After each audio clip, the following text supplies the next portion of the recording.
இருந்தாலும் இறப்பை கேட்க வந்த உறவினர்களில் சிலர் வேலையை விட்டுவிட்டு வந்ததாகவும் ஆனால் பிரகாஷ் இறக்கவில்லை என்றும் ஆவேசம் அடைந்தனர்.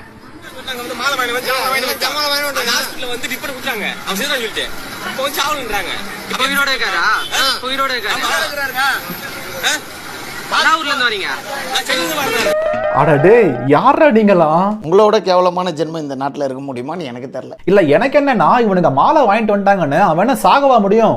அவனை கூப்பிட்டு செருப்பால் அடியும். செருப்பு நல்ல செருப்பு இருந்தா அந்த அடிய. சாப்பிட்டு இருக்கும் போது யாரும் இந்த வீடியோ பார்க்காதீங்க. ஒருவேளை பாத்தீங்கன்னா கமெண்ட்ல வந்து என்ன கழுவி ஊத்தாதீங்க. ஏதாவது ஒரு மோட்டிவேஷன் குடுறா.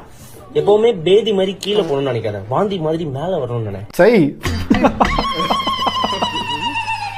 இது என்ன தத்துவம் தம்பி? அப்ப நீ சொன்ன தத்துவமாடா? சரியான மோட்டிவேஷன், ஆனா கொஞ்சம் கேவலமா தான் இருக்குது.